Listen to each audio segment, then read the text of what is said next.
antes que nada, agradezco muchísimo la amistad que me brinda la secretaria de Educación del Estado de Nuevo León. Y lo que yo sepa de educación básica, en buena parte es la culpa de pues muchos años que he tenido la posibilidad de platicar con ella sobre retos comunes de la educación en los distintos eh, eh, niveles educativos y compartir algunas tareas que requieren de la articulación entre los distintos niveles educativos. Eso yo siempre le voy a reconocer a Sofía Leticia Morales el conocimiento que tiene del sector educativo mexicano y siempre ha sido muy generoso en compartirlo. Dado que esta es una conferencia que tiene eh, el propósito de reconocer la memoria de una amiga común de Sofía Leticia y mío, que es la doctora Margarita Zorrilla, voy a robar 5 minutos nomás, para platicar un poco por qué estoy aquí. Margarita y yo éramos muy buenos amigos. He de reconocer que su pérdida me dolió mucho porque teníamos una amistad, quizá no de muchísimos años, pero sí muy intensa en los años en que tuvimos la oportunidad de compartir proyectos y cenas. Yo conocí a Margarita cuando tuvimos que realizar el relevo de la dirección del Instituto Nacional para la Evaluación de la Educación antes de que fuera una institución constitucionalmente autónoma, cuando todavía era una instancia que dependía directamente de la Secretaría de Educación Pública. En aquel momento la dirigía un aguascalentense, igual que ella, el doctor Felipe Martínez Rizo, y llegó el momento en que había que renovar esa institución porque empezaba a tomar una gran importancia el poder conocer, como acaba de señalar la señora secretaria, los aprendizajes que estaban alcanzando los niños y los jóvenes mexicanos mediante un horizonte de distintos instrumentos. Y a mí me tocó ser un partícipe privilegiado de la decisión de quién podría ser quien encabezara esa institución y tuve la oportunidad de platicar largo con Margarita. Y más adelante, a lo largo de los años, mientras ella fue directora del INE y después cuando ella fue consejera del INE, ya un INE con características de organismo constitucional autónomo, platicamos mucho precisamente de la importancia de figuras como las de ustedes, supervisores, jefes de sector, inspectores, porque Margarita tenía muy claro que el trabajo que realizan ustedes es clave para poder consolidar a las comunidades escolares. Porque ustedes, sin estar involucrados en el día a día de la vida de las comunidades escolares, son un pilar que puede respaldar el trabajo no solamente de directoras y directores, sino también de maestros y de todos los integrantes de esas comunidades. Ella le tenía muchísimo interés en poder fortalecer la figura y el trabajo de todos ustedes. Incluso intentamos en algún momento trasladar la experiencia que habíamos alcanzado en la educación básica a la educación media superior. Lo logramos con algunos asesores técnico-pedagógicos, pero nunca logramos tener la densidad para poder involucrar a un cuerpo de supervisores, al menos en los planteles que estaban bajo control de la federación. ¿Sí? Pero con ella también pude platicar de cosas importantes. Obviamente, la evaluación de aprendizajes, obviamente la importancia de los directoras y directores en la vida de las escuelas, obviamente la formación continua docente como una pieza fundamental para poder ayudar a tener interacciones de mayor calidad, de mayor sensibilidad y de mayor profundidad entre maestras y docentes, entre maestros, entre maestras y estudiantes, entre maestros y estudiantes. Y al final del periodo de la administración 2013-2018, trabajamos muchísimo en pensar lo que sería un modelo educativo que hoy en día precisamente empieza un nuevo ciclo, perdón, de reflexión en la sociedad mexicana sobre estos aspectos que componen el modelo educativo.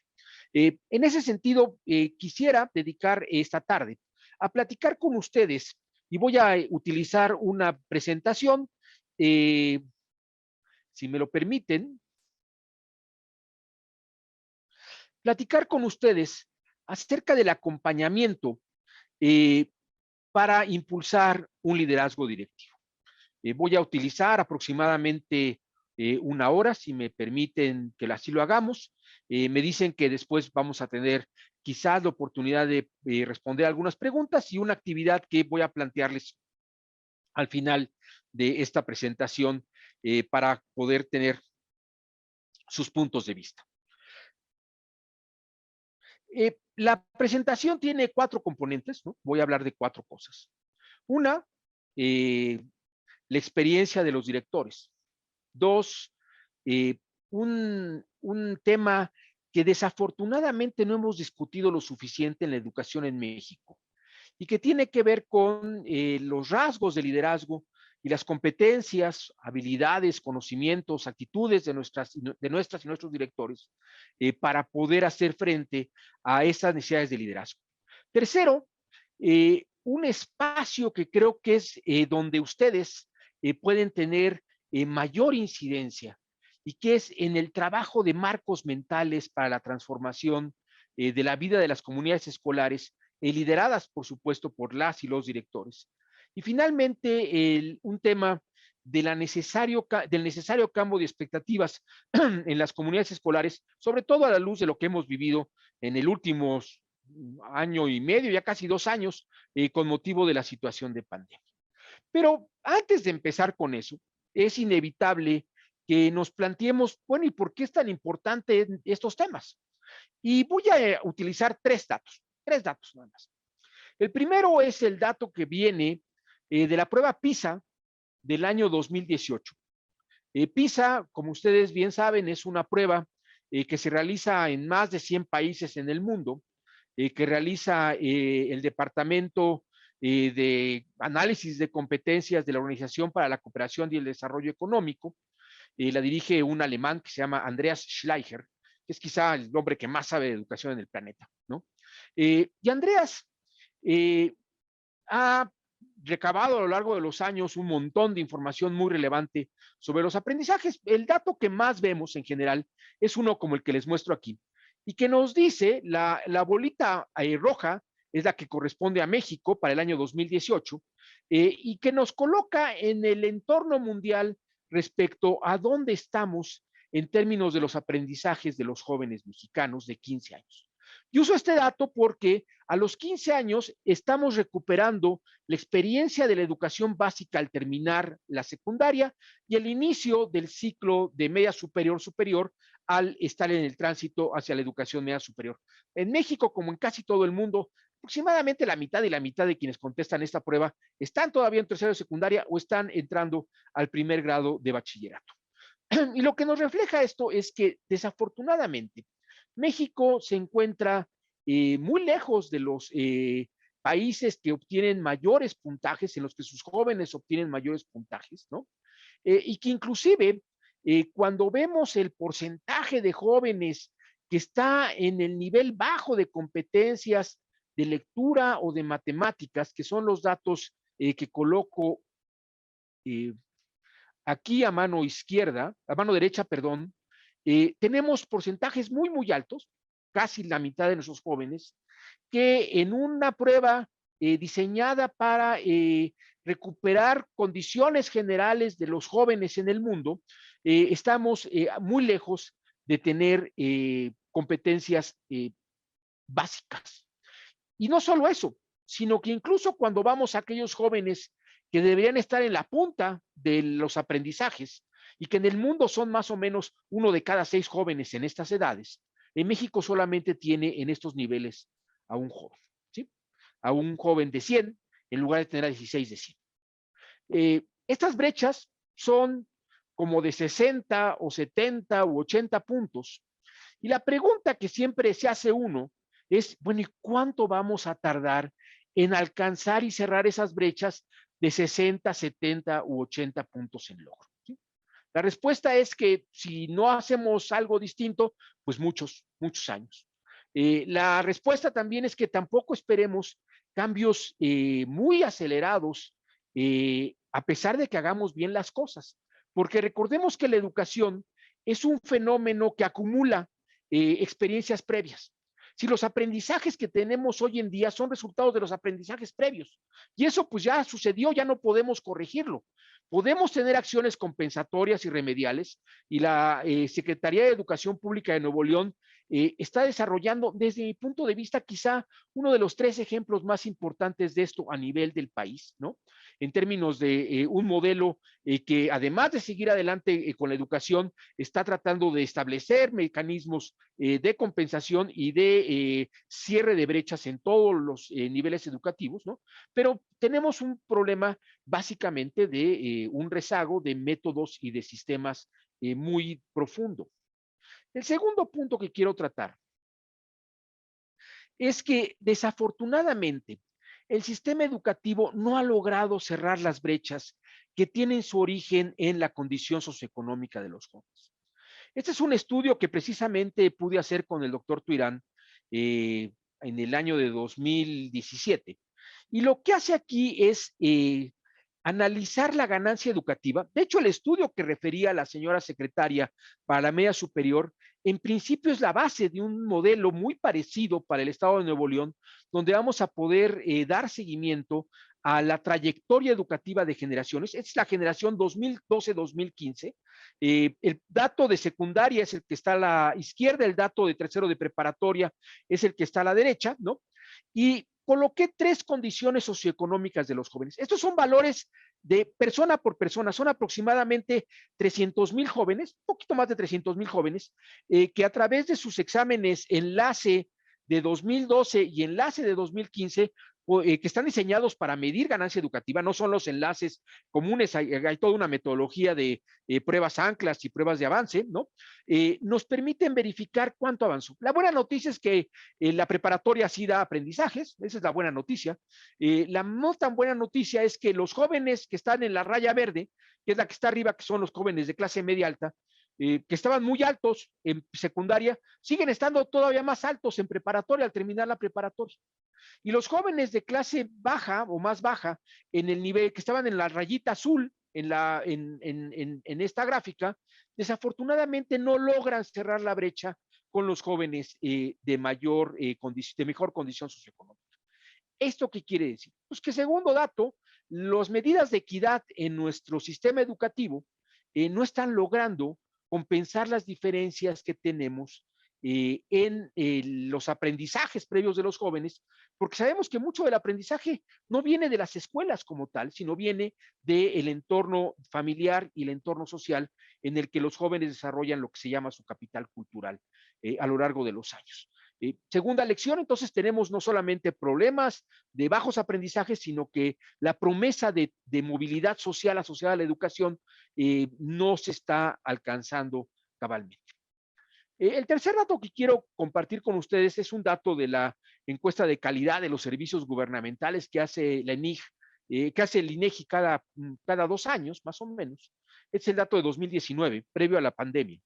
Y lo que nos dice es que en México aproximadamente 70% de los padres de familia, es una encuesta adultos en un hogar, suponemos que son padres de familia, 70% de ellos está satisfecho con la calidad de la educación pública obligatoria. Esto implica primaria, secundaria y educación media superior, 70%. Donde existe una mayor satisfacción son estos estados que están en blanco, o en un color más blanco. Nuevo León tiene un nivel de satisfacción de 75%, el más alto del país lo tiene Baja California Sur con 84%, y tenemos otros estados donde la satisfacción es mucho más baja, 62%. Pero en general, uno diría que hay un alto nivel de satisfacción de los padres con la educación de sus hijos. ¿Qué no están leyendo lo que estamos viendo en los datos de logro de aprendizaje? Es una pregunta. Pero además, esta situación nos va a llevar a que los padres, en la situación de pandemia, nos ha llevado a que los padres estén más cerca del logro de los hijos. En una encuesta que hicimos en la iniciativa de educación con equidad y calidad en todo el país, en hogares, identificamos que 3/4 partes de los papás estaban seguros, sin saber mucho más, que se iban a ver afectados los aprendizajes de sus hijos por haber tenido tantos meses de educación a distancia. 3/4 partes. Esto implica que quizá ese dato que tenemos hoy en día en las encuestas nacionales pueda en algún momento tender a ser menos optimista y quizá empiece a ser más crítico respecto al impacto que puede tener la educación escolar. Porque en el gran reconocimiento que hemos tenido de la calidad de la importancia de que los niños asistan a la escuela, en ese movimiento social que dice ya que regresen los niños a la escuela, porque es muy importante que estén en la escuela, porque en la escuela es donde pueden aprender los niños, ¿no? Está sembrada una semilla que tenemos que cuidar. Porque si no logramos demostrar que sí es cierto que el ir a la escuela va a significar para estos jóvenes y estos niños la posibilidad de aprender más que cuando estaban en las casas, ¿no? Eh, Podemos generar una reacción menos positiva de la que estamos teniendo actualmente, ¿no? Yo lo digo para que estemos claros. Ahora sí voy a entrar en materia, si me permite, ¿sí? Y el primer tema es, pues, ¿cuál es la experiencia que tenemos de los directores? Y lo que voy a decir es en general cierto, no solamente para los directores de escuela mexicana, sino para muchos directores de muchas escuelas en el mundo. Eh, México participa en estudios como el de PISA, en otros que tienen que ver con directivos y con docentes. El más reciente se llama TALIS y fue en el año 2018. Pueden consultarlo en la página de la Organización para la Cooperación y Desarrollo Económico y verán que los temas que muchas veces nos preocupa a nosotros, para nuestros directores, no es una cosa peculiar de México, ni siquiera de economías que no son de las más desarrolladas del mundo. Los directores en general enfrentan un complejo marco de trabajo. Los directores en cualquiera de los sistemas escolares del mundo son los más consumados agentes multitarea. ¿Sí? Y ustedes los conocen bien, ustedes los han acompañado por años, ¿no? Y lo primero que uno siempre le llama la atención cuando platica con directores de escuela es que lo primero que les dicen los directores de escuela es que por más que tuvieran alguna idea de lo que iban a encontrar, ¿sí? Siempre se ven sorprendidos por la enorme carga de trabajo que tienen y por las infinitas jornadas de trabajo que tienen que enfrentar. Eso es una cosa que vayan a donde vayan, pregunten donde pregunten, es siempre un elemento que reiterativamente se obtiene de platicar con grandes grupos de directores en México. ¿Sí? Eh, Ahora, ¿qué es lo que hacen ellos? Pues hacen un montón de cosas. De aquí puse 5 que son ampliamente reconocidas. Uno, promueven la colaboración de toda su comunidad escolar en torno a objetivos educativos. O sea, hacen una suerte de coordinación de un montón de personas que son los docentes, pero también de un montón de personas que son los alumnos y de un montón de personas que son los padres de familia.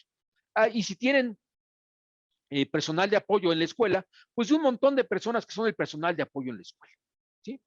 Dos, siempre están aspirando a que su escuela tenga más recursos y dedican más o menos tiempo a buscar gestionar recursos para la escuela. Tres, son responsables de comunicar las normas que la autoridad educativa establece, que ustedes transmiten, que ustedes supervisan.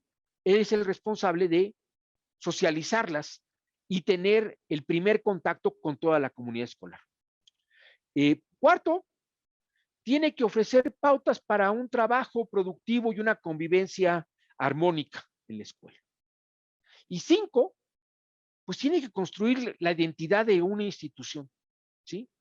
Tiene que ser capaz de captar eh, alumnos que quieran venir a la escuela y 2, de que los padres tengan la satisfacción de que sus hijos están en una escuela que tiene una imagen de calidad que satisface sus expectativas. ¿Sí? Yo reconozco que desconozco el peso de las distintas subsistemas dentro de la educación básica del Estado de Nuevo León, pero sé que las mejores secundarias de México en general son las secundarias técnicas. En general, uno puede decir que las secundarias técnicas tienen una calidad, al menos en términos de los logros académicos, bastante más destacada que el resto de las secundarias, tanto generales como telesecundarias que existen en México, ¿no?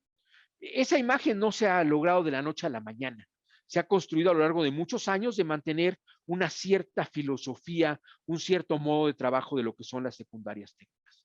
Ahora, sorprendentemente uno encuentra telesecundarias o estados donde las telesecundarias, que supuestamente son estructuras especialmente frágiles, destacan. ¿Sí? A mí siempre me sorprendía cuando estaba como coordinador de asesores de la Secretaría de Educación Pública, que es una función, en ese momento era como jefe de oficina y jefe de asesores de la Secretaría en su conjunto, y siempre me llamaba la atención que cuando revisaba los mejores resultados de alumnos de secundaria, encontraba siempre un montón de jóvenes y de jóvenes, hombres y mujeres, de telesecundarias muy destacadas, ¿no? Y siempre pensé que ese era una fuente de talento que no estábamos aprovechando del todo. Son escuelas que simpáticamente no tienen una figura directiva tan clara como la que tenemos en las secundarias generales o en las secundarias técnicas, ¿no? Pero esas son 5 tareas que realizan los directores. Y si cualquiera que revise estas 5 tareas, y ustedes las conocen mejor que yo, ¿no?, se da cuenta del enorme esfuerzo y trabajo que tienen que realizar las figuras directivas. Ahora, esas tareas se realizan a lo largo del día, ¿sí? Y aquí lo que traté de pintar, y disculpen mis pobres habilidades, se dan cuenta que tengo pobres habilidades gráficas, ¿no? Traté de pintar un arco de un día, ¿no? De la mañana al mediodía al ocaso de la tarde, ¿no? Me salió muy mal, pero imagínenselo, ¿no? Como que es el cruce de Apolo en su caballo, en su carro de caballos con el sol a cuestas. Primero, lo primero que les preocupa a los directores es que al inicio del día la operatividad de la escuela esté lista. Y eso tiene que ver con una función básicamente de gestión de administración escolar.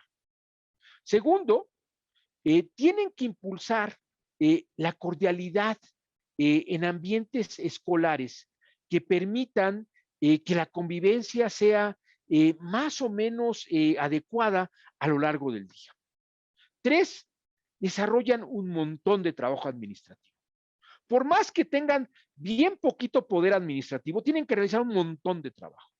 Y la cuarta es realizan o intentan realizar vinculación con otras instituciones. En ese punto incluyo yo la generación de un montón de informes, ¿sí? De reportes, informes, notas que tienen que realizar a lo largo del día. Ese es un día de un director. Si se dan cuenta, el día de un director está básicamente señalado por fuerte, un fuerte peso de actividades que se alejan sustantivamente de las tareas que tienen que ver con el apoyo al trabajo académico. Y además, no solamente tienen que hacer eso, sino que tienen que estar atentos a un montón de circunstancias que afectan la vida de las escuelas. El abandono escolar es un tema que había sido preocupación básicamente de la educación media superior y de algunos estados en algunas secundarias del país. Hoy en día, con la pandemia, es un tema que nos tiene verdaderamente atentos a todos los que estamos interesados en la educación, en entornos que en el pasado no nos preocupaban tanto. ¿Cuál era el abandono escolar en las secundarias en general en México? Estaba por debajo del 15%. Si uno lo compara con el 15% que tiene la educación media superior, pues realmente era un problema, ciertamente, pero un problema de magnitud mucho menor, ¿no? Y cuando vamos a la primaria, el abandono escolar oscilaba entre 1 o 2% más o menos. Hoy en día, primero, sabemos muy poquito, ¿no? Pero segundo, sabemos que seguramente es un poco más alto que lo que era en el pasado. Y tercero, todos sabemos que el abandono escolar tiene un efecto como de bola de nieve, porque una vez que se echa a andar, es muy difícil pararlo, ¿sí? Y alcanza una velocidad, una inercia, que hay que pararla cuando es chiquita la bola, porque cuando es muy grande la bola, pues se vuelve muy difícil controlarla. Nos preocupa crecientemente conductas de riesgo y adicciones. Desafortunadamente, nuestra experiencia nos lleva a que el calendario en la vida de los jóvenes y las jóvenes para conductas de riesgo y adicciones tiende a ser más temprano en este siglo. Yo, como decía la señora secretaria, trabajé muchos años de mi vida, muchos años en temas demográficos. Y una de las cosas que hice durante casi un lustro fue estudiar patrones reproductivos y de conducta sexual de jóvenes en el continente americano, ¿no? Y era muy entretenido porque lo que encontraba uno es que el calendario de inicio de prácticas sexuales de los jóvenes era mucho más temprano que en países del Medio Oriente, por supuesto, ¿no? Pero que se estaba rejuveneciendo en países como Chile, en países como Costa Rica, mientras que en México afortunadamente era más lento el rejuvenecimiento de conductas de riesgo. Hoy en día el tema no es que tengan relaciones sexuales, sino que en las edades adolescentes se concentra un gran volumen de embarazos que suponemos que son no deseados, ¿no? Y que aunque sean deseados, pues implica una decisión que puede tener consecuencias desfavorables para el desarrollo de las jóvenes y de los jóvenes que participaron en esos embarazos. Y lo segundo que nos preocupa es que la presencia de adicciones por consumo de drogas ilícitas tiende a ser más temprano en las escuelas mexicanas hoy en día. Tercero, eh, ya estábamos bastante atentos al apoyo socioemocional de nuestros alumnos, ¿no? Y ahora con la situación de pandemia, al retornar los alumnos a las escuelas, nos hemos encontrado con una enorme demanda de apoyo emocional por tanto tiempo de estar aislados en casas y con falta de contacto con otros niños y con otras niñas y con otros jóvenes, con los adolescentes, que requiere también de la atención de los directores. Por supuesto, preocupa el bajo desempeño de los estudiantes, la colaboración entre los maestros, la falta de apoyo del personal, incluso el personal que está presente, que muchas veces, pues no importa que esté ahí, no apoya, ¿no? El siempre difícil dilema de la participación de los padres. Ahora que empieza este nuevo ciclo de consultas sobre lo que sería el modelo educativo, déjenme decirles una cosa que siempre me llamó la atención. Ya que había terminado la consulta del modelo educativo, ya que había presentado el secretario Nuño el modelo educativo a la sociedad mexicana, ¿no? El entonces secretario Otto Granado, se quedó después de Aurelio, preguntó, oigan, pues está muy bien, pero díganme cuáles son los dilemas del modelo educativo, de la consulta que obtuvimos en el modelo educativo. Y el gran dilema que aparecía en los estudios que se habían hecho al respecto era que había un dilema entre querer que los padres participen, pero no querer que los padres participen. ¿Sí? Queremos el apoyo de los papás, pero no nos encanta la presencia de los papás en las comunidades escolares. Este difícil balance entre contar con el apoyo de ellos, pero evitar la intromisión de ellos en la vida escolar es una de las cosas más difíciles de balancear para los directores. Y si ustedes les preguntan a 100 directores qué quisieran tener en términos de apoyo a la formación, aproximadamente la mitad les van a decir elementos para poder interactuar con padres de familia de una manera más eficiente y más clara. Voy a dar algunas pistas en unos 20 minutos, si me lo permiten. Lidiar con situaciones de inseguridad, que no son responsabilidad efectiva de la comunidad escolar, pero pues que tampoco uno puede taparse los ojos a lo que sucede en el entorno, ¿sí? Y por supuesto, mejorar las instalaciones. Los estudios, déjenme ser muy claro, los estudios sobre aprendizajes demuestran que la relación entre instalaciones y aprendizajes es positiva hasta cierto umbral. Pasado ese umbral, ustedes pueden invertir en instalaciones todo lo que quieran, no en equipamiento, en instalaciones, y el efecto sobre calidad de aprendizajes va a ser muy marginal. Sobre equipamiento, no. El equipamiento en términos de equipos de laboratorio, equipos de tecnologías de la información y la comunicación, mantiene una relación positiva conforme se invierte más, pero la inversión en instalaciones lo que requiere es un umbral básico. ¿Cuál es ese umbral básico? Es muy distinto entre diversas sociedades, muy, muy distinto.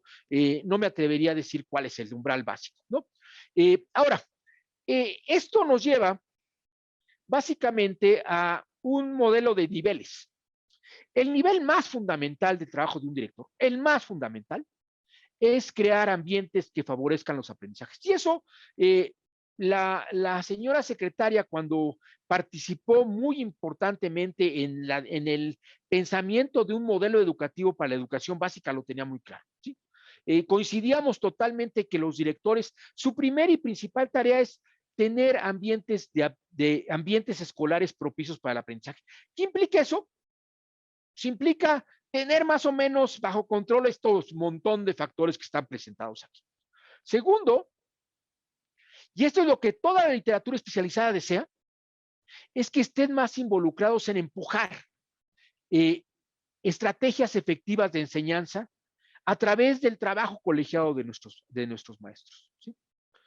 Creo que México ha avanzado muchísimo en el tener espacios de trabajo colegiado en la educación pública mexicana. Muchísimo. ¿Sí? Eh, si les soy franco, no me encantan los modelos sobreprescriptivos que tenemos hoy en día, ¿no? No me encanta que las agendas de los consejos técnicos llegan ya prácticamente establecidas, que hay poca libertad de trabajo en ellas, ¿sí? Pero creo que la base está sentada. Y se trata de hacer una implementación mucho más inteligente y mucho más potente. Y ahí es donde ustedes juegan un papel muy importante. ¿Por qué? Porque los directores, cuando uno revisa el esquema de herramientas que tienen para impulsar las estrategias de enseñanza, nos damos cuenta que si bien todos ellos de alguna manera tienen experiencia como profesores frente a grupo, tampoco son expertos, ¿eh? No tienen la competencia que muchos de ustedes han desarrollado a lo largo de una carrera profesional que es reconocida como supervisores e inspectores. Ustedes tienen esa carrera construida y ustedes podrán ayudar muchísimo a los directores a poder desarrollar estas estrategias efectivas de enseñanza. De hecho, la secretaria tiene experiencia en la Ciudad de México, ya echó a andar un montón de cosas al respecto y podría seguramente contarles con más detalle. El tercer tema es que desafortunadamente nuestros directores y nuestras directoras eh, no siempre reciben la atención que merecieran cuando diseñamos trabajo de formación continua. ¿Sí? Yo no quiero decir que la formación continua de los docentes ha sido especialmente espectacular en México. No me atrevería a decir eso. Pero lo que sí es cierto es que el tener profesores que han sido participantes en experiencias de formación continua docente de calidad lleva a que los alumnos tiendan a presentar mejoras en su aprendizaje.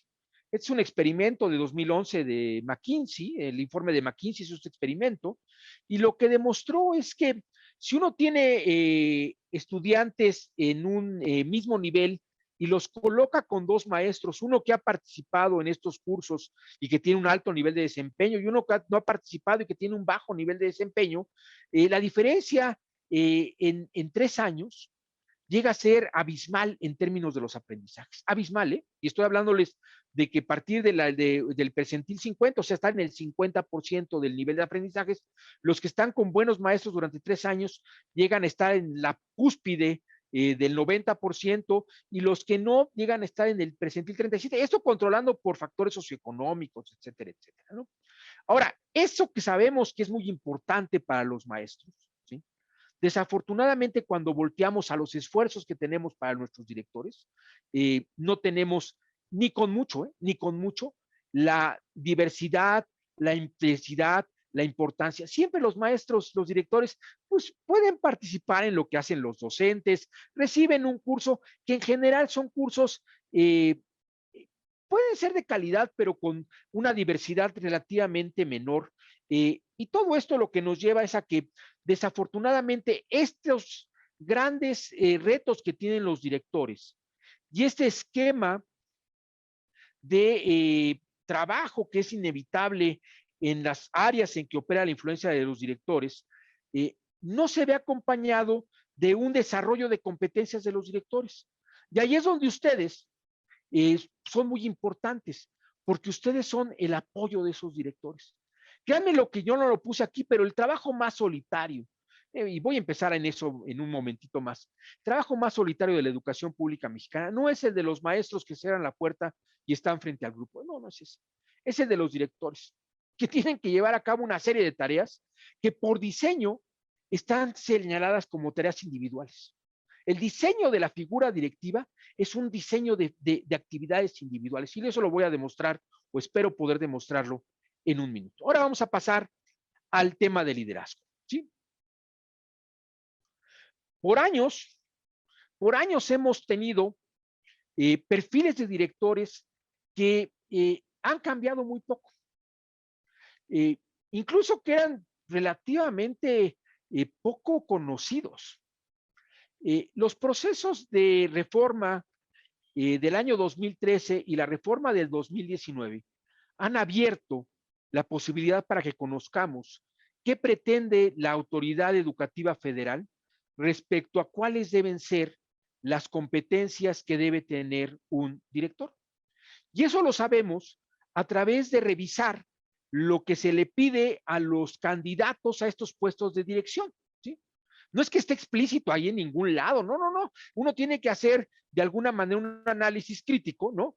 Pues revisando a ver si yo planteo que el examen de promoción vertical de los cuerpos directivos, que por cierto ahorita están en los procesos de inscripción, por lo que he estado siguiendo, ¿no? Uno revisa qué instrumentos van a ser utilizados, ¿no? Y en los documentos uno encuentra estos 3 instrumentos, los que tengo ahí, ¿no? Y que luego cuando va a las guías de lo que tienen que prepararse los candidatos, que por cierto tienen, yo no sé si ustedes lo han tratado de leer, pero yo leí el sábado que estaba terminando de preparar esto, leí como 100 textos, una cosa más o menos por el estilo. No sé si alguno de ustedes ha pasado por eso, pero vi una lista como de 100 textos, ¿no? Y lo que se dan cuenta es que este es el perfil que se plantea, ¿no? Asume el ejercicio de la función directiva para que la educación sea un derecho. Y ese es un punto muy importante porque en entrevistas con directores no siempre encontramos que los directores ya hayan asumido que la educación es un derecho. Y cuando no asumimos que la educación es un derecho, el abandono escolar no nos importa. Porque si la educación no es un derecho, el que los jóvenes permanezcan o no en la escuela no es un tema. El abandono escolar empieza a ser un tema cuando la educación es un derecho y tenemos que buscar que ese derecho sea cuidado y sea impulsado. Y tenemos que lograr que los jóvenes permanezcan y los niños permanezcan en la escuela. ¿Sí? 2, impulsa que la comunidad establezca relaciones interpersonales armónicas y pacíficas. Hice alguna corrección de redacción para hacer más cortas los enunciados. 3, asume la responsabilidad de participar en procesos de formación continua y superación profesional, que la verdad es que quisiéramos que pudieran la oportunidad de hacerlo, pero que desafortunadamente no pareciera ser el caso. 4, conoce la cultura escolar del plantel. 5, reconoce las prácticas de enseñanza y la gestión escolar que favorece el aprendizaje. De vuelta, este es un buen deseo, ¿sí? Pero díganme ustedes, ¿cuántos años les lleva a ustedes que son supervisores y jefes de sector e inspectores, conocer las prácticas de enseñanza y de gestión escolar que favorecen el aprendizaje? ¿Cuántos años les ha llevado eso? ¿Sí? Y le estamos pidiendo a estos directores que tengan esas competencias sin haber tenido la formación para poder adquirir esas competencias. Puse en azul estas dos, que son las que me parece que pueden ayudar a que los directores no estén tan solos en su trabajo. Impulsa la participación de la comunidad escolar y dirige la perspectiva de la construcción de una perspectiva compartida para mejorar la escuela. ¿Sí? Pero después volvemos al yoísmo, ¿sí? Establece formas de organización y funcionamiento con apego a la normatividad e impulsa el desarrollo profesional de maestras y maestros. Díganme ustedes qué director tienen las herramientas para cumplir ese último factor. ¿Sí? Fuera de decirles que se inscriban, ¿sí? Fuera de pedirles que cumplan con la inscripción a las plataformas que existen, pues participan bien poquito, ¿eh? O tienen bien poquitas herramientas para participar. Ese es el perfil de lo que le pedimos a los directores. Y de vuelta, vuelvo a señalar que es un perfil de muchísima intervención personal individual por parte de los directores. ¿Sí? Ahora, frente a esa visión de un liderazgo individual, hay una visión de lo que se llama el liderazgo distribuido. Una buena amiga de la señora secretaria y mía, la doctora Silvia Ortega, ha trabajado este concepto durante muchos años, ¿no? Ella es un trabajo que escribió con una investigadora de la UAM de Azcapotzalco que se llama Claudia Santizo. Y lo que dicen estas dos investigadoras, ¿no? Es que Silvia además fue directora de la Universidad Pedagógica Nacional y fue subsecretaria de Servicios de la Ciudad de México y de la Media Superior, ¿no? Y directora del Colegio de Bachilleres Nacional, o sea, sabe un montón de educación, Silvia. Dice que cuando uno busca en lugar de un liderazgo individual, un liderazgo distribuido, ¿sí? Uno tiene múltiples ventajas, porque se facilita la colaboración para la solución de los conflictos. No soy yo el que tiene que resolverlos, sino somos la comunidad que tiene que resolverlos, ¿no? Eh, yo no decido cuáles son las mejores formas de enseñanza, las decidimos la comunidad de docentes. Eh, Fortalecemos la organización porque participamos más, es un principio democrático, ¿sí? Ampliamos la posibilidad de compartir conocimiento. Y por último, logramos o intentamos lograr que todos los agentes de la comunidad escolar se reconozcan y asuman como agentes de cambio y que por ello necesitamos participar. Es muy distinto eso a estar jalando sobre nuestras espaldas toda la responsabilidad del cambio en la comunidad escolar. Porque si depende de mí, pues yo voy a hacer que sea como de lugar. Es una visión bastante voluntarista. Ahora, eso no es culpa de los directores. Esto viene desde el diseño de cómo planteamos cuáles son las competencias que estamos esperando que los directores desarrollen. Y esto a pesar de que Silvia y Claudia Santizo lo plantearon hace ya casi 8 años, ¿no? Ha caído en oídos sordos a lo largo del tiempo. Y es una cosa que repetimos y que repetimos y que repetimos y que repetimos. Y esperemos que en este nuevo ciclo de consultas, ¿no? Tengamos una mayor posibilidad de ver reflejado en esos perfiles para nuestros directores cosas que influyan para tener un liderazgo distributivo. Ahora, esa tarea también puede ser favorecida por ustedes, porque ustedes al trabajar y dialogar con los directores y con las directoras de las escuelas de educación básica, pueden ayudarlos a tener un diálogo que permita ver en dónde podrían ellos hacer más ágil la participación del resto de los integrantes de la comunidad escolar para quitarse esa carga centralizada de decisiones en la figura del director. Ahora, más importante que el liderazgo distribuido, en la literatura internacional es el liderazgo instruccional. ¿Por qué? Porque cuando revisamos las dimensiones en las que trabajan los directores, hemos dicho la primera y más importante es que los directores ayuden a tener ambientes propicios para los aprendizajes. Pero la segunda es que estén cerca del trabajo instruccional de los maestros. Y ese liderazgo instruccional no implica que estén ellos dando clases, no implica eso, ¿sí? No implica que estén detrás de los maestros viendo cómo dan clases y corrigiendo, que no estaría mal que lo hicieran, ¿eh? No estaría mal que participaran en esas tareas, pero tampoco van a dedicar muchísimo tiempo. Pues si uno tiene, supongamos, una primaria, tiene 6 grados, supongamos que es una primaria más o menos de tamaño estándar, tienes 12 grupos, pues ¿a cuántos puedes ir en un día? ¿A 1? ¿A 2? ¿No? Se trata más bien de crear, y es lo que voy a tratar en el tercer apartado que tiene que ver sobre los marcos mentales, una concepción de lo que debe ser el trabajo escolar. ¿Sí? Y parte de un principio, que el aprendizaje es el reflejo de lo que los maestros y los líderes, tanto de las escuelas como ustedes son líderes escolares, ya sé que no están todo el día en una escuela, pero están en constante contacto con múltiples comunidades escolares, ¿no? Entonces los aprendizajes son resultado de lo que se hace o no se hace en esa esfera. Yo sé que van a decir, no, pero es que el contexto, sí, sí es cierto, el contexto, pero dado el contexto, ¿sí? Dado eso, y eso es con lo que vivimos, no podemos cambiarlo, ¿no? El resultado posterior a ese contexto depende de los maestros y depende de los directores y depende de todos aquellos que tenemos que ver con las comunidades escolares. 2, hay que centrarse en el impacto que tiene la enseñanza en los aprendizajes. 3, la evaluación, y ahora se discuta mucho la evaluación, ¿sí? Si ponemos calificaciones, no ponemos calificaciones, si dejamos a los niños a que repitan un año, si nunca dejamos a que los niños repitan un año.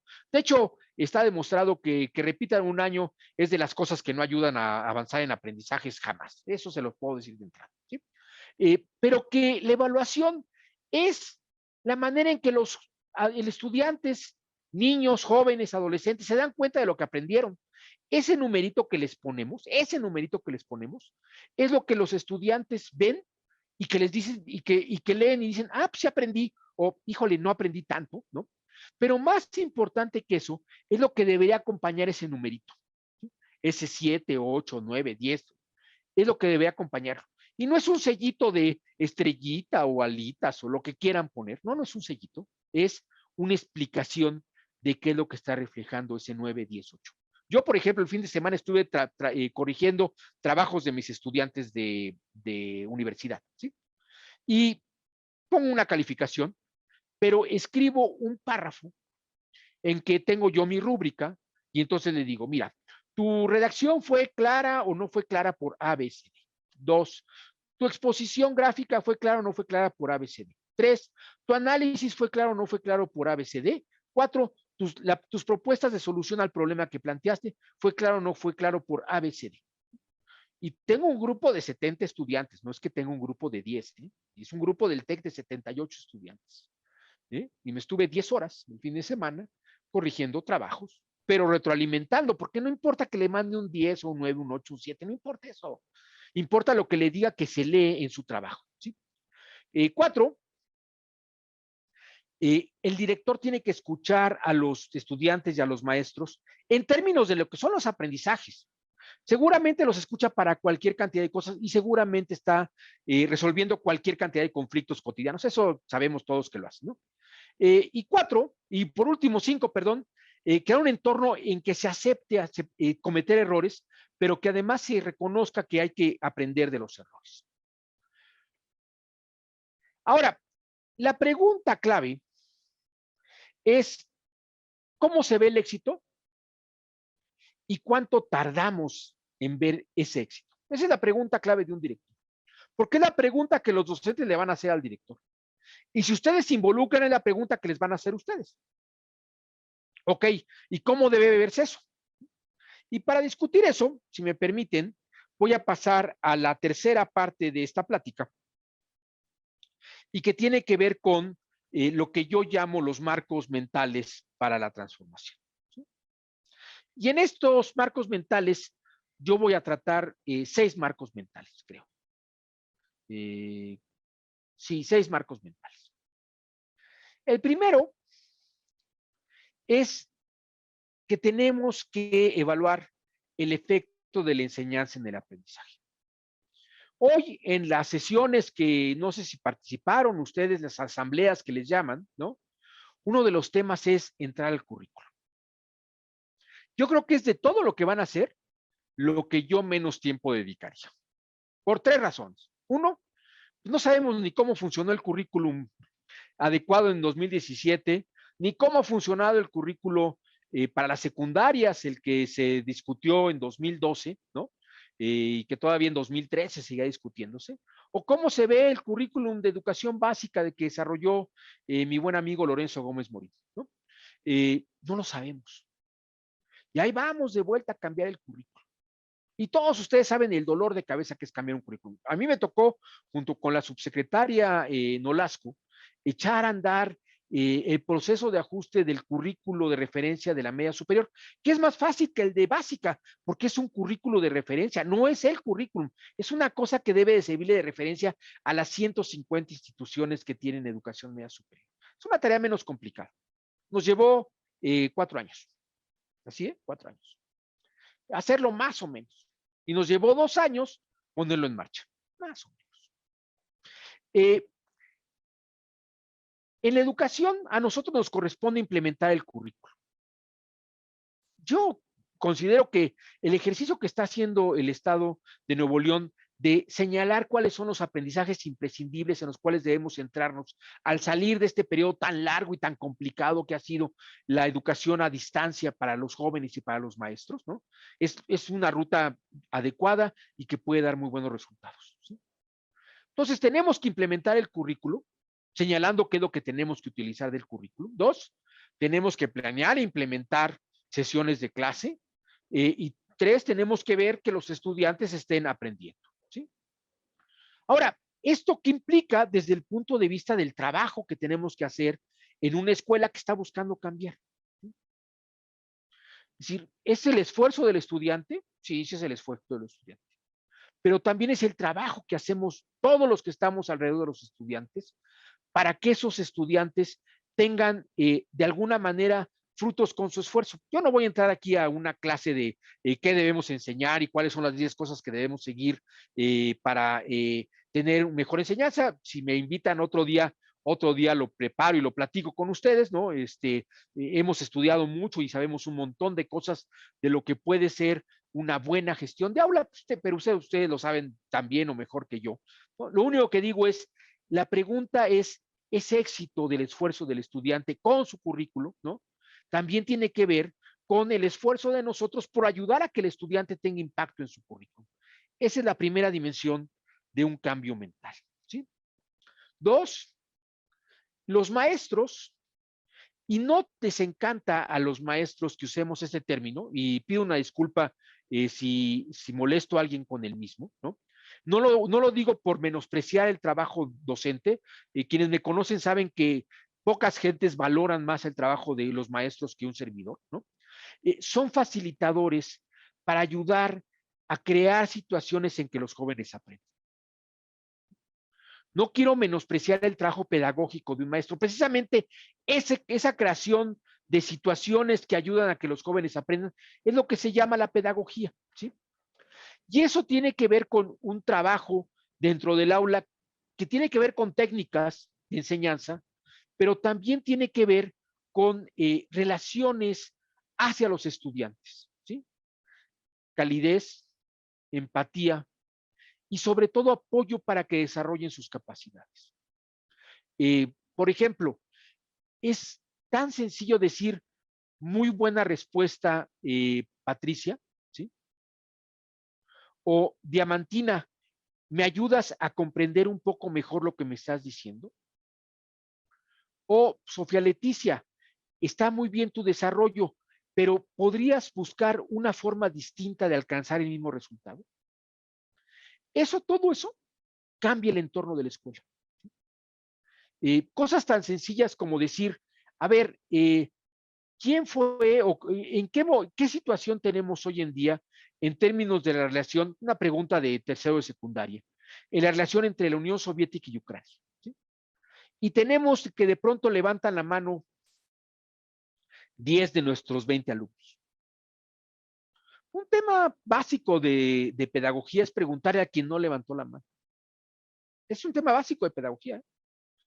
El que no levantó la mano por algo no la levantó. Y entonces, pues uno reconoce quién levantó la mano y le pregunta a quien no levantó la mano, oye, ¿por qué no levantaste la mano? ¿Me puedes decir qué es lo que estás pensando? Y puede decir, mire, no tengo ni idea y por eso no levanté la mano. Y es una respuesta válida, ¿no?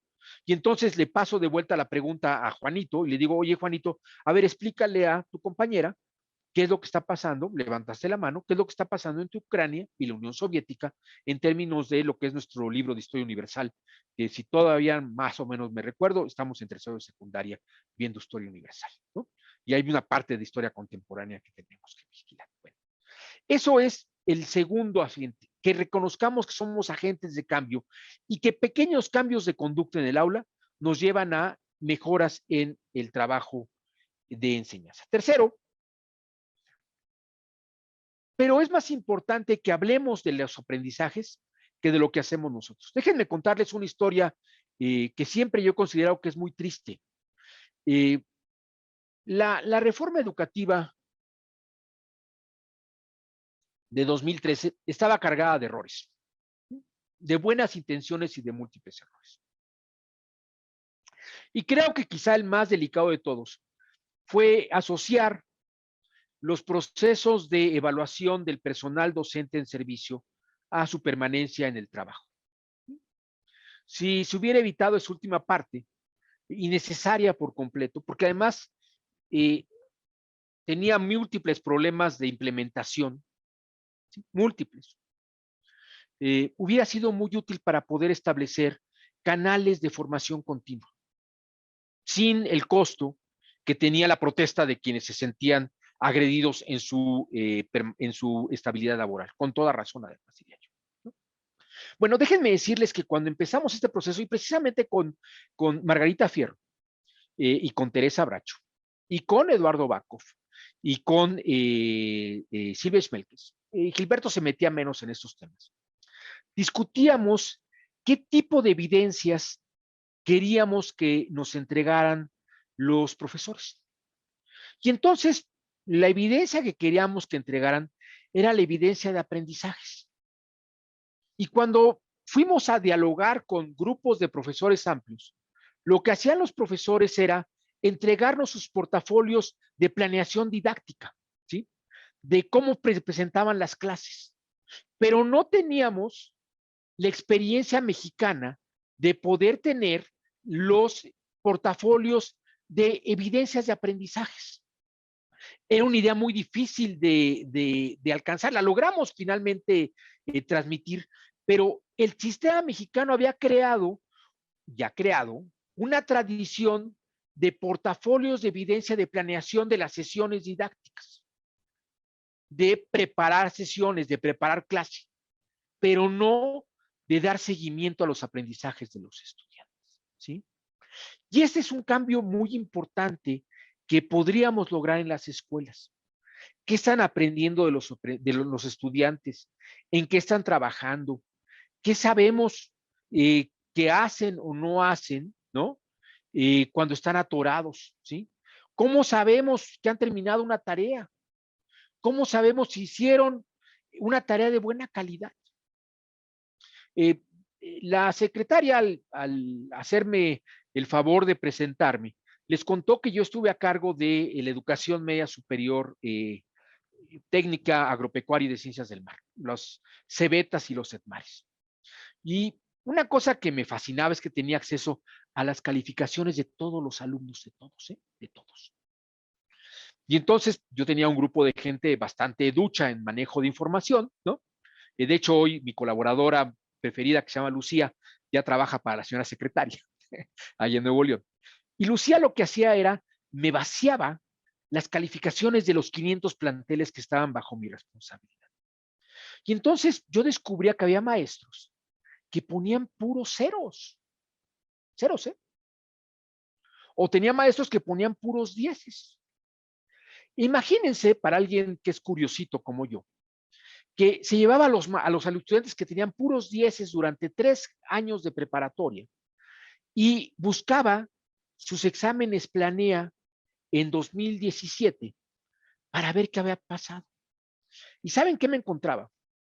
Que jóvenes que habían tenido, o mujeres que habían tenido puros dieces durante sus 3 años de preparatoria, cuando llegaban al examen de planea, tenían el 25% de ellas y de ellos, estaba en el nivel insuficiente en ese examen. Pues, ¿qué quiere decir un 10, no? Y cuando yo le preguntaba a los directores cómo estaban leyendo a esos maestros que tenían puros ceros, los directores de planteles que no son preparatorias de 5,000 estudiantes como las que tienen en el bachillerato militarizado en Nuevo León, no son de ese tamaño, ni son CONALEPs de 3,000 estudiantes, son escuelitas de 300, 500 alumnos, ¿no? De pronto me dicen, ay maestro, pues no me di cuenta, pues ay director, discúlpeme, pero entonces, ¿qué está haciendo usted? ¿No? Porque si usted no está revisando las calificaciones de sus alumnos, pues no sé qué está revisando. Con todo respeto, discúlpeme que se lo pregunte, ¿no? Porque si un maestro, además, déjeme decirle que ese maestro no es que haya puesto ceros en este semestre. Usualmente pone ceros en cada semestre.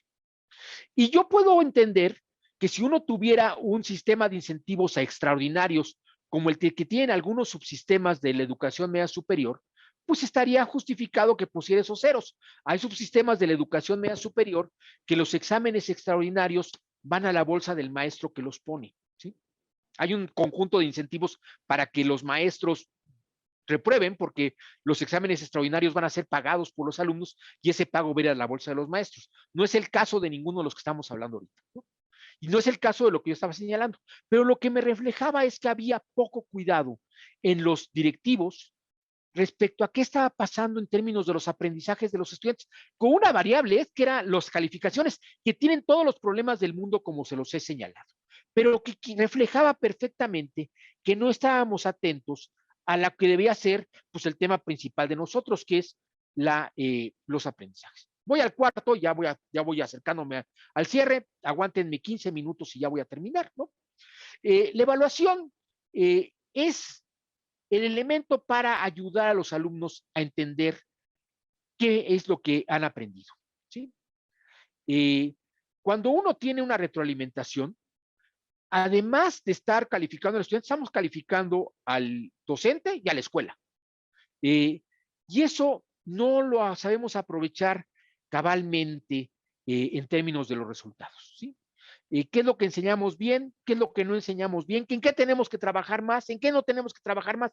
Todo eso, ustedes podrán ayudar muchísimo a que la comunidad escolar se diera cuenta de ello. Y quiero cambiar un poco la película a lo que siempre vemos. Y en lugar de tener una foto, quiero que tengan una película. Y que traten de que ayudar a los directores a que vean el desempeño de los estudiantes, no como desempeño de momento, sino como película de avance académico, ¿sí? Y entonces tenemos 4 tipos de estudiantes. Tenemos los estudiantes que, a pesar de que empezaron con un desempeño relativamente bajo, han avanzado. Y eso está muy bien. Esos son alumnos que hemos ayudado a avanzar. Tenemos estudiantes que tenían alto nivel de desempeño y que siguen teniendo un alto nivel de desempeño. Esos son los talentosos y hay que cuidarlos. Hay que mantenerlos en una burbuja y mandarlos a programas de potenciación de talento que afortunadamente Nuevo León es uno de los estados que tiene más experiencias exitosas en ello, ¿sí? Tenemos alumnos que tienen un alto desempeño, pero que están tranquilos ahí.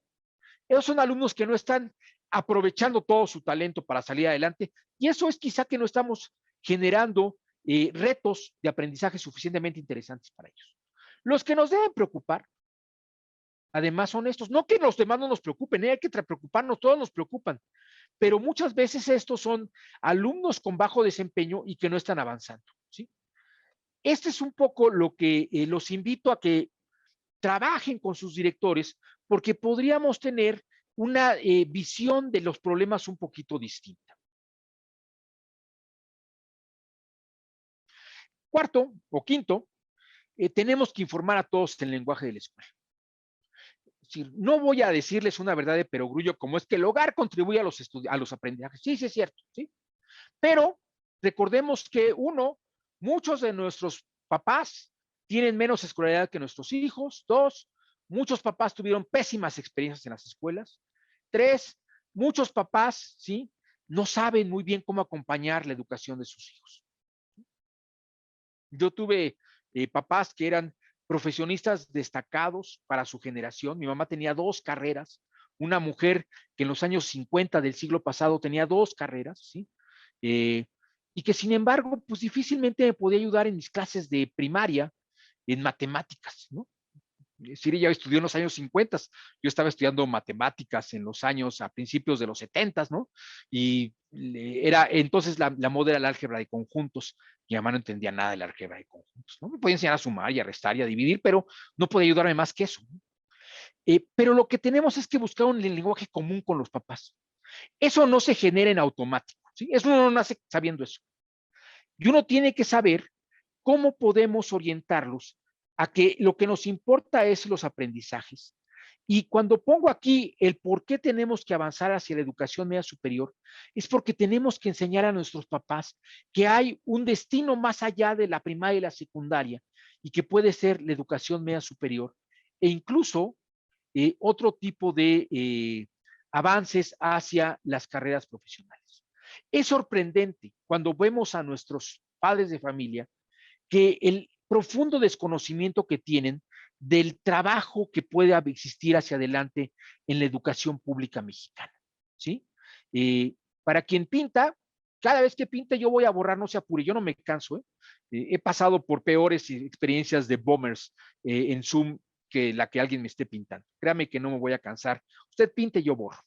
Y entonces, la pregunta clave que tenemos que hacernos es cómo orientamos a los papás para que entiendan que la educación es un trayecto, es una trayectoria y que pueden impulsar a que sus hijos lleguen a la educación media superior y que hay una serie de alternativas en la educación superior que van mucho más allá de lo que muchas veces vislumbran, que es mucho más que la uni cuando estamos hablando del estado de Nuevo León. Voy al sexto componente, y que es ayudar a establecer bases de diálogo común, ¿sí? Y es aquí donde quiero pedirles finalmente la tarea que para mí es más relevante. Y la tarea que para mí es más relevante es que estamos enfrentando tendencias emergentes de la educación que no nos imaginamos. Este es un resumen de lo que hacía el Instituto de Google para la Educación. Google tiene un instituto para la educación, ¿no? No es neutro, le interesa orientar la educación hacia temas de uso de tecnologías de la información, pero es un instituto bastante serio en términos de los temas educativos, ¿no? Y entonces lo que nos dice Google es que hay tendencias emergentes en la educación que con la pandemia sencillamente se hicieron mucho más evidentes, ¿no? Tecnologías emergentes, eh, aprendizajes dirigidos por alumno, eh, responsabilidad digital, pensamiento computacional, pedagogías innovadoras, todo eso nos enfrentamos de golpe con ello de un día a otro, ¿sí? Un viernes íbamos a clases, un lunes ya no había clases presenciales en México. Y entonces 5 de estas tendencias emergentes se volvieron inevitables en nuestras vidas, inevitables, ¿no? Eh, pero la vida es mucho más que esas. ¿Cuáles van a ser las que van a establecer? Bueno, la pandemia ya nos mostró que no podemos predecir el futuro, pero que podemos estar preparados para el futuro. Y yo creo que una cosa que podemos trabajar con nuestros líderes de las escuelas es ayudarlos a cambiar las expectativas, ¿sí? Uno, tener mucha fluidez, mucha solidez en términos de los aprendizajes de los estudiantes, mucho conocimiento de cómo van los aprendizajes de los estudiantes, no solamente del indicador que le pedimos para los informes para la señora secretaria Sofía Leticia Morales, ¿no? Eso lo van a sacar de los reportes de calificaciones, muy probablemente. Y luego los centramos tanto en eso que no se fijan en todo lo demás por estar generando el indicador, ¿no?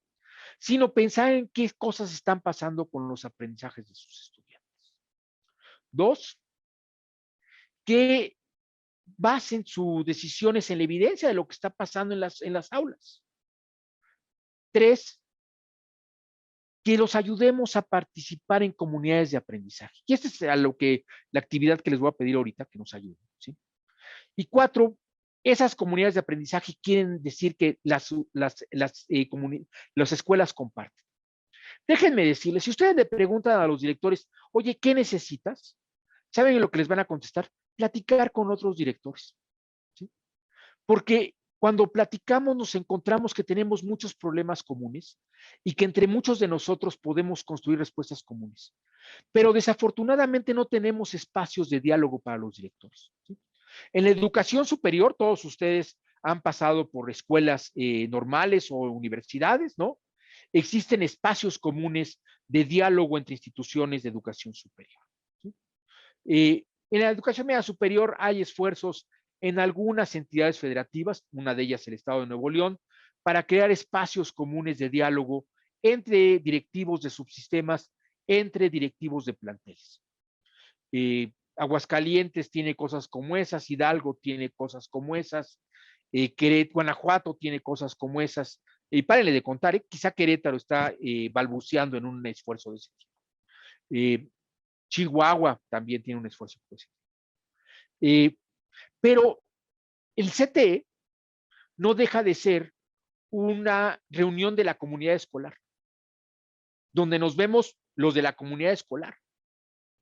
Necesitaríamos una cosa equivalente y ustedes pueden ayudar a construirla para que los directores de distintas comunidades escolares puedan compartir sus experiencias.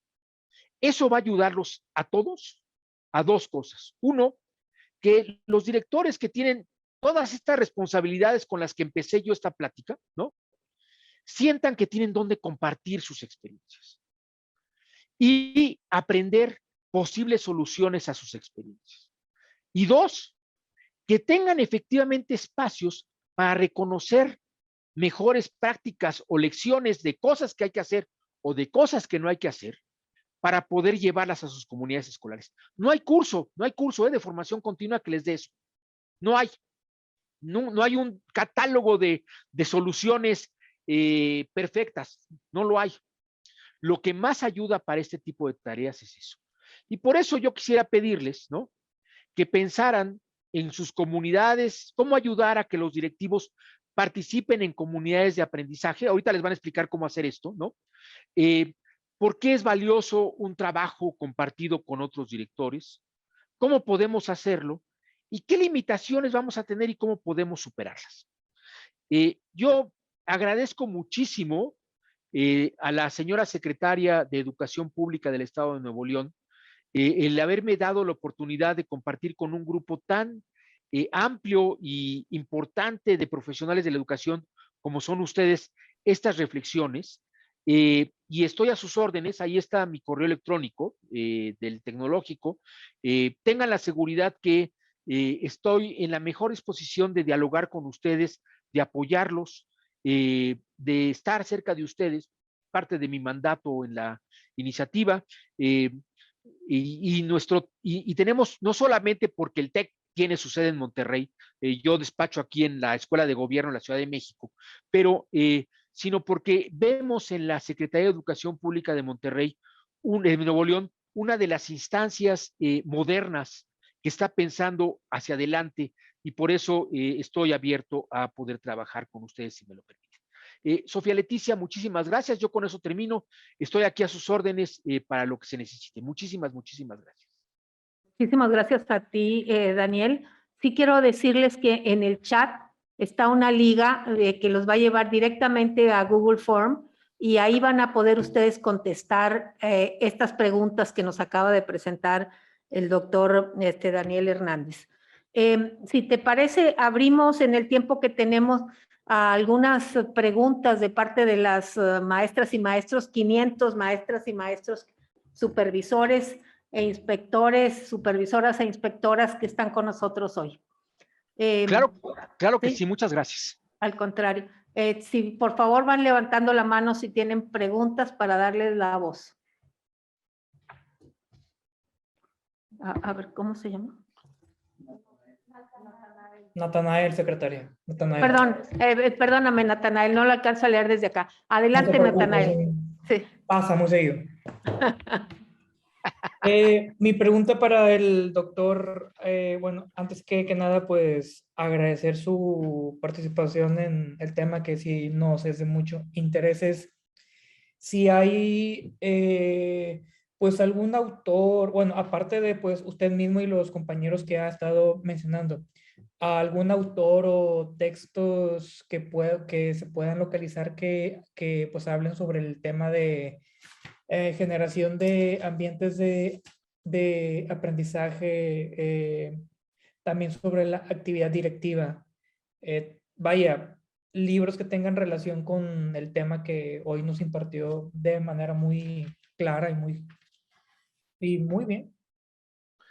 Por supuesto, voy a tomar también la de Claudia, si me permiten, si le abren el micrófono a Claudia para aprovechar las dos y contesto las dos de entrada. ¿Les parece, Natael? Adelante, Claudia, de la zona 77. Buenas tardes. Gracias. Buenas tardes, secretaria. Buenas tardes a todos, compañeros. Gracias, doctor. Mi pregunta sería, en cuanto a, tenemos la función directiva, no he revisado mucha investigación al respecto, poca, sobre la función directiva del multigrado. Se trata de docentes de formación que tienen el puesto, dada que son escuelas públicas de organización incompleta. De hecho, encontré algo muy interesante al estar haciendo por ahí el doctorado, que hay una invisibilidad a veces, porque de hecho en la Ley General de Educación se menciona que la escuela multigrado es aquella en la que un docente atiende 2 o más grupos en una misma aula, ubicadas en comunidades de baja o muy baja marginación, y lo expuse en un congreso en Acapulco, porque les comentaba yo que en el caso de Nuevo León no estamos como un estado de alta marginación, perdón, era de alta o de muy alta marginación, según la CONAPO. Entonces, si se está invisibilizando en esa parte el multigrado, porque yo estoy en Allende, que es un lugar no es marginado, si se está y tenemos escuelas multigrado muy cerca de la cabecera, dado el desarrollo de las ciudades, con mayor razón se está invisibilizando, y creo que hacen falta muchos estudios y mucho impulso al respecto, sobre la figura del director multigrado que atiende el grupo, aparte todo exactamente lo mismo que hace el director. La figura del director técnico a veces tiene personal administrativo, a veces no, a veces la intendencia, etcétera. Acá el multigrado también tiene que ver que empiece la operatividad desde temprano, y bueno, ahí estamos al quite de los inspectores en esa parte. Yo creo que hace falta, y no solo investigación sobre cómo realizan este trabajo, que sabemos que es múltiple, y que obviamente, como usted dice, lo que se aprende por los estudiantes depende de lo que hacemos los líderes, los directores, en este caso, lo que hace este maestro, porque tiene que responder, son las mismas demandas de datos, de papel administrativo que hace el director, aunque con la ventaja de menor población infantil. Y es curioso porque tuve la oportunidad de estar en Italia, también haciendo por ahí apoyando un poquito con investigación, en el norte de Italia, en Piamonte, en esas comunidades, y era lo mismo, muy similar. También estaba ahí la figura directiva con el grupo y aparte con toda la parte administrativa. Entonces creo que falta impulsar un poco al respecto, y no sé, sobre todo desde toda su preparación, cuál sería su sugerencia en ese sentido de impulsar ese liderazgo, porque si el docente eso debe ser un líder, el inspector, el director técnico, pues también el director multigrado de formación base de docente lo debe de ser. Entonces creo que es un tema interesante de abordar, y es la realidad de una gran parte de la escuela pública. Preguntarle Muchas al gracias, respecto. Claudia. Muchas gracias, Natael. Voy a empezar por Natael. Mira, simpáticamente tenemos pocos trabajos sobre los directivos de la educación mexicana. Yo acabo de terminar de colaborar con un grupo con una colega que estuvo apoyando al Mejor Edu, la Mejor Edu en un estudio sobre directores de media superior. Espero que próximamente se libere la investigación y sea pública. Yo le voy a pedir a Ariel, que es mi contacto aquí, que te pida tu correo electrónico, ¿no? Para que pueda yo en su momento enviártelo cuando lo tengamos liberado. Te voy a compartir, no tengo aquí a la mano, hay un trabajo que dirigió el INE por ahí del 2015 sobre directores de secundarias, ¿sí? Que es un poco lo mejor que yo conozco para esa parte.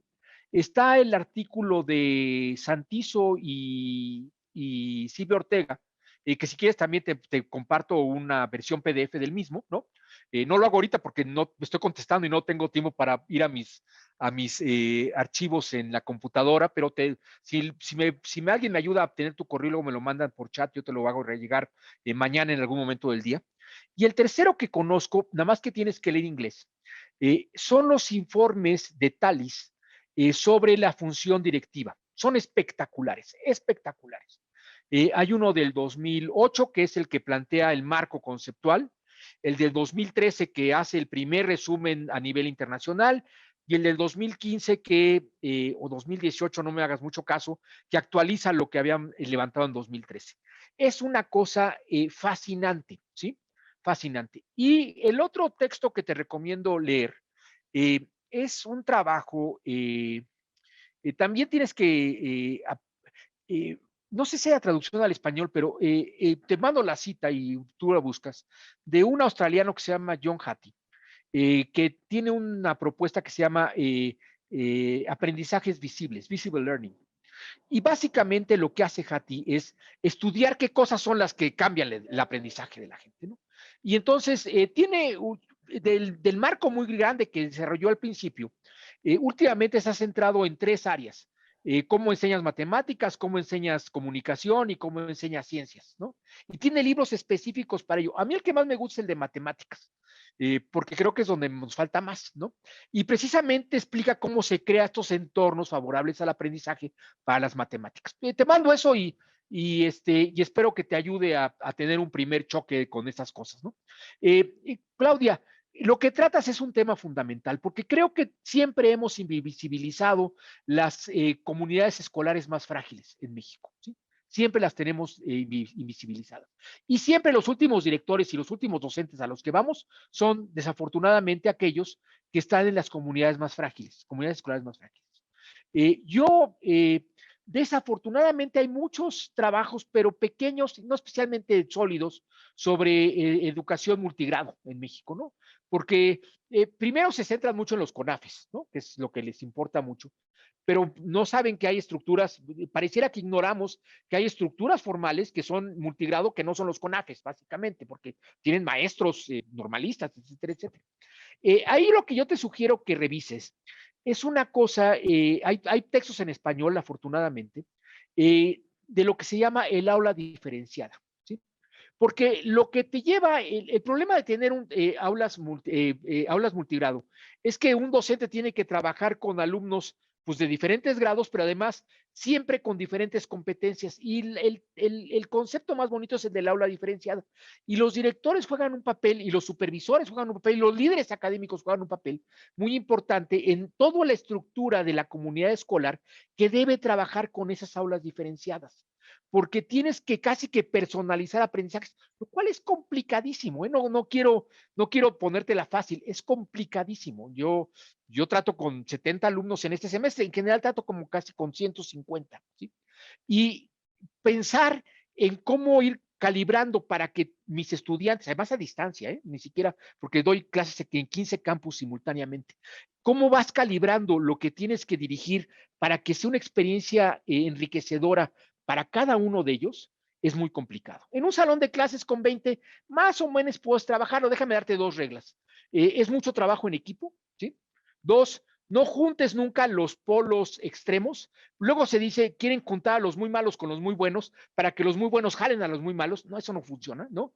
Trata de jalar a los malos con los medio buenos y trata de jalar a los muy buenos con los medio buenos y trata de jalar a los de menores aprendizajes con los de medianos aprendizajes. Eso más o menos es lo que sabemos que funciona. Pero yo te recomendaría eso. Tengo en la línea, al profesor Abel Villarreal, que está en la zona 35, y a la profesora Marlene Rodríguez. Si ustedes controlan los micrófonos, yo no puedo abrirles el micrófono. Si se le hablan al profesor Abel, por favor, para que pueda escuchar su pregunta. Nada más les pedimos, por favor, tanto a Claudia como a Natanael, que a lo mejor ya lo hicieron, que pongan su correo en el chat para poderlo copiar. Adelante, maestro Abel. Gracias, profesora, doctora, muy amable. Doctor, qué importante fue que usted reconociera el error terrible que se cometió en el sexenio anterior de ligar la permanencia con los resultados de aprendizaje.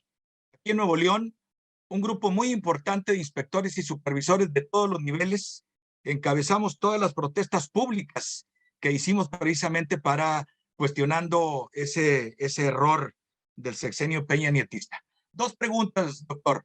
Una, usted inició su intervención comparando a México con los países de la OCDE.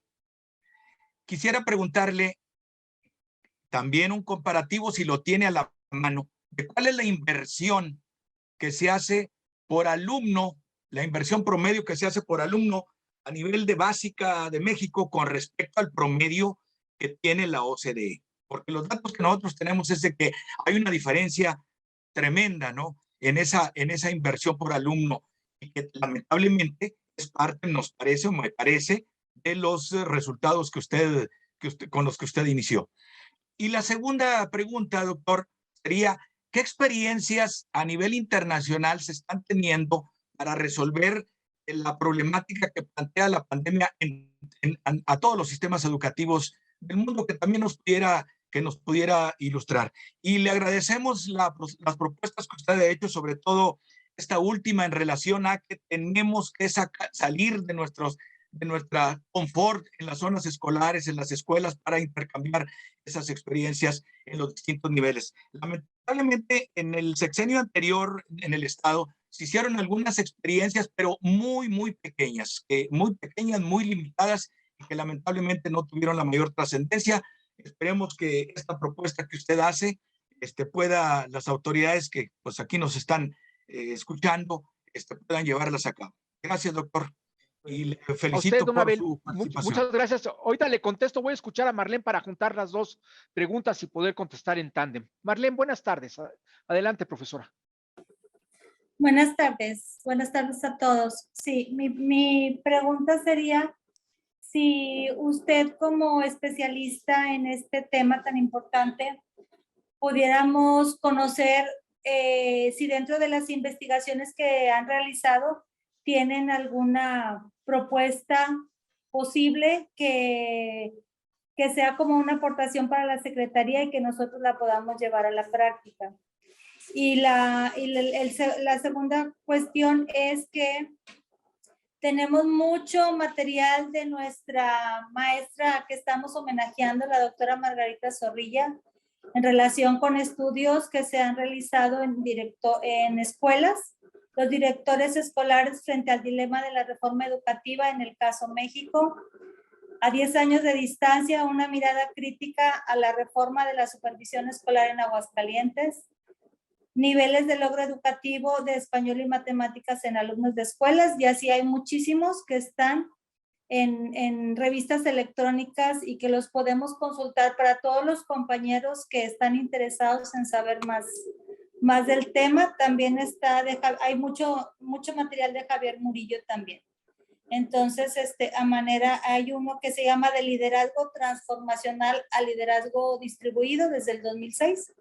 Entonces, no sé si por ahí tengamos algunas propuestas que estén emanadas de las investigaciones que han realizado, doctor. Y muchas gracias por su información. Muchas gracias, Marlene. A ver, profesor Abel, la inversión por alumno evidentemente va a depender del nivel de riqueza de una sociedad, ¿sí?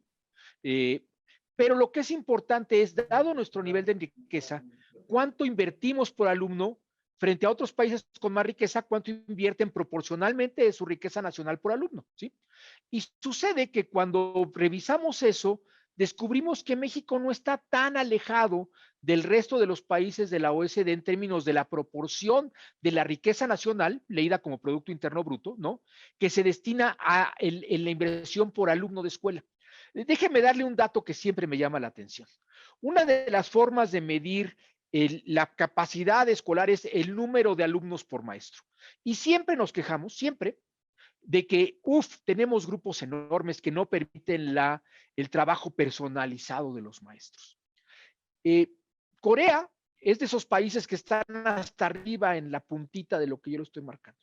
Corea es un país que es mucho más rico que México, pero que en términos de la inversión en educación por alumno, más o menos se acerca a lo que hacemos nosotros. Yo siempre les digo que para calibrar el impacto de un volumen de alumnos por maestro, revisemos la experiencia de otros países. Es decir, evidentemente en Finlandia los grupos son pequeños, estamos hablando de 20 alumnos más o menos, pero en Corea los grupos son de 60 alumnos por maestro. Y además dimos una idea, en secundaria son 60 alumnos por maestro. Y claro, ¿qué es lo que sucede? Que tenemos maestros que tienen un nivel de profesionalismo y un montón de materiales para poder realizar su trabajo. ¿Qué ha pasado en la pandemia? En la página de la iniciativa, no sé si mi equipo, el equipo que dirige Marco Fernández, ha subido un montón de información de lo que se ha hecho en la pandemia. Pero yo le prometo, profesor, que busco alguno de los múltiples artículos con los que contamos hoy en día y se lo mando para que usted, alguna de estas sumarizaciones de lo que se ha hecho para que usted la conozca. Déjeme decirle dos cosas que se han hecho y lo hemos platicado con los directivos, con la señora secretaria que nos ha hecho el favor de invitarnos a talleres un poco más pequeños. Una cosa que hicieron todos los países del mundo, todos, fue revisar los aprendizajes imprescindibles que tenían que decantar de los currículos. Los currículos en el mundo ya nadie nos preocupábamos por ellos. Hoy en día todo el mundo volvió a preocuparse por el currículo. Desafortunadamente no es hacer un nuevo currículo, es decantar del currículo lo más importante que pueda hacerse. ¿Para qué? Para que el tiempo que tenemos con los estudiantes sea efectivamente utilizado. Déjeme usar esta frase. Nosotros tenemos, supongamos, una jornada de 5 horas diarias, 6 días a la semana. Tenemos 5 días a la semana. Tenemos 25 horas de trabajo. Si usted está asumiendo que más o menos 30% de los aprendizajes que debieron haber alcanzado los jovencitos en secundaria no se alcanzaron, quiere decir que de esas 25 horas que tenemos, vamos a tener que destinar aproximadamente 8 cada semana para compensar los aprendizajes que no tenemos, y no durante una semana, ni durante un mes, sino yo esperaría durante un año más o menos. ¿Eso qué implica? Implica que en lugar de tener usted 25 semanas de clase, va a tener como 18 semanas de clase. ¿Cómo va usted a avanzar con 18 semanas en lugar de 25?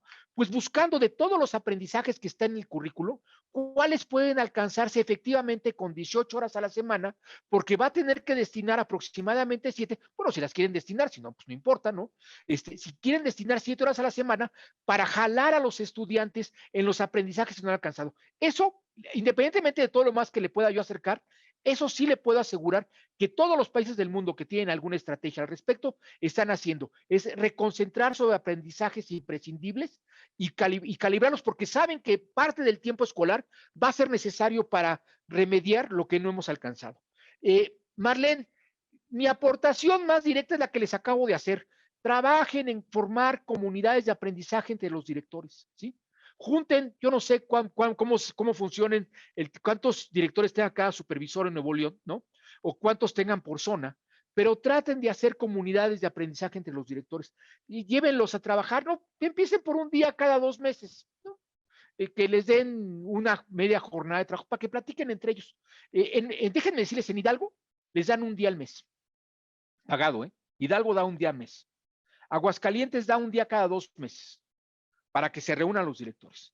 Esas son cosas que funcionan. María Félix, Ruth y Delia, y con esos creo que acabamos, ¿verdad? Porque nos quedan 15 minutos más o menos. Sí, exacto, muy bien. Adelante, María, por favor. Sí, gracias. Buenas tardes. Mire, aquí lo mío no es una pregunta, más que nada es una aportación en relación a este último comentario de tener la oportunidad de que los directores dialoguen. En el 2013, que iniciaron lo de los consejos técnicos escolares, la propuesta inicial fue que, pues sí, en un principio nos reuníamos todos para revisar sobre qué temas íbamos a trabajar en esos consejos técnicos escolares. Pero la idea era que poco a poco cada directivo tuviera la habilidad y la capacidad para generar sus propias temáticas en función de sus necesidades. Y como siempre dice la guía, o sea, esta es una propuesta de trabajo, no hay que llevarla al cabo al 100%. Pero bueno, ahí surgen otras cuestiones en relación a revisiones, a cuestionarios de observación, etcétera. Entonces, desde hace tiempo yo les comento en el caso de mis directores, porque a mí sí me gustaría hacerlo de esa manera. Nos detenemos por ese motivo de la observación, pero nosotros tenemos, antes del Consejo Técnico de Escolar, tenemos el Consejo Técnico de Zona, pero lo que hacemos es la revisión y análisis de las actividades de la guía. Entonces, tenemos ahorita ya las condiciones, al menos desde mi punto de vista y en mi contexto, como para nosotros reunirnos después del Consejo Técnico Escolar para ver qué dificultades enfrentaste, cómo lo resolviste, qué cosas puedes aportar y compartir tus compañeros. Y así estaba propuesta desde un inicio los consejos técnicos escolares. O sea, ya tu directivo realiza tu consejo técnico y después tienes la reunión a nivel zona. Creo que pudiéramos empezar de esa manera e ir abonando un poco al planteamiento que nos hace el favor de compartir, doctor. Sería todo de mi parte. Muchas gracias. Muchas gracias, María Félix. Ruth. Le abren el micrófono a Ruth, por favor. Hola, buenas tardes. Un Hola, placer. Buenas tardes, Ruth.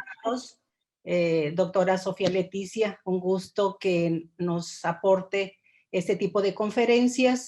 Y a usted, doctor Daniel Hernández, felicitarlo por la estructura de su conferencia, muy pertinente y viable. Me llama la atención sobre todo el comentario con relación a la evaluación, y ya sabemos que esta tiene un efecto pedagógico que debe tener una diversidad de abanico de posibilidades e ir más allá de la certificación, ir apuntalando al ser también.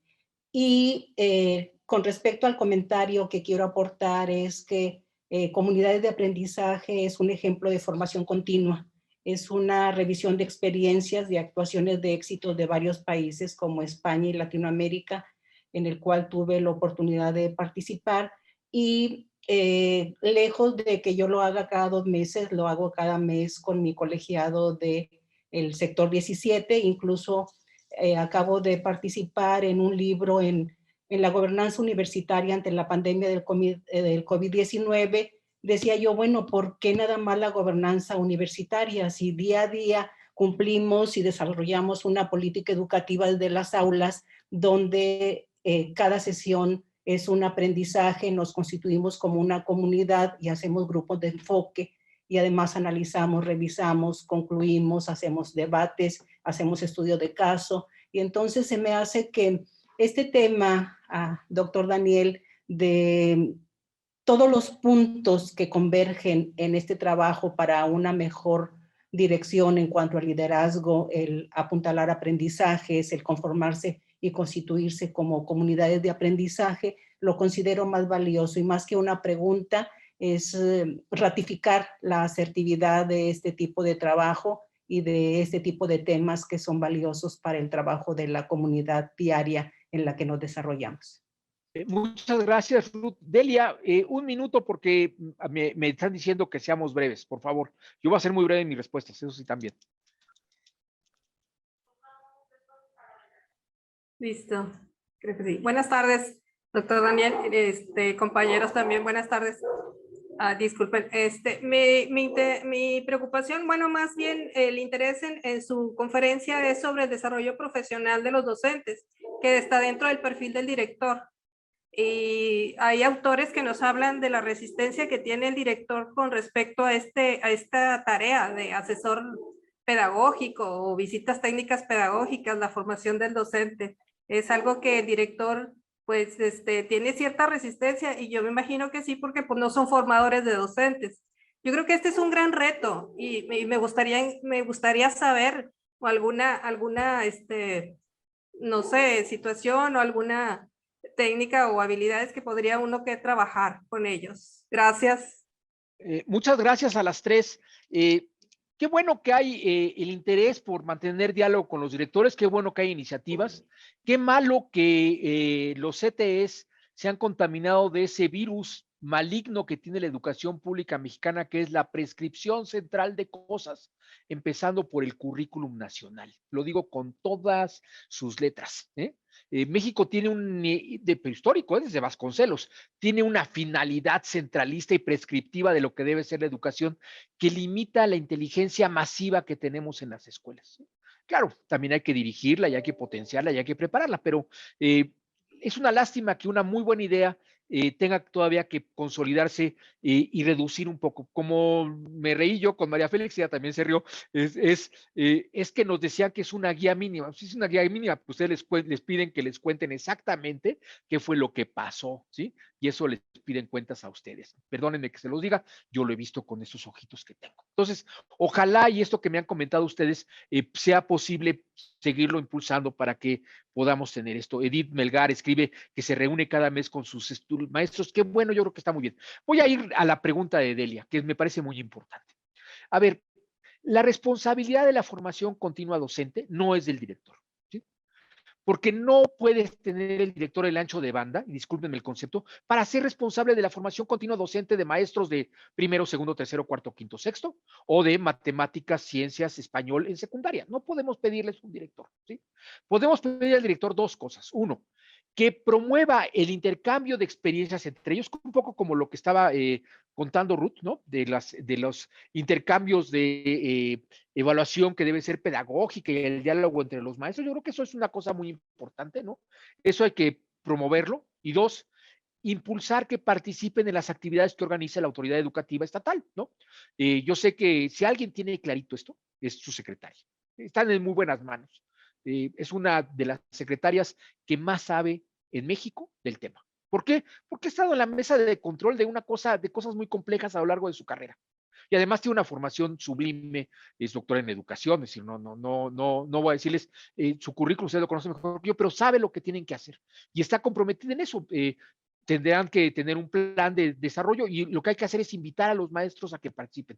Yo creo que más que la reticencia de los docentes, de los directores a la formación continua, es la reticencia de los docentes a la formación continua. Déjenme decirles, las pruebas de TALIS nos muestran que en el mundo los maestros lo que tienen, además de todo, es un ego que desborda, ¿sí?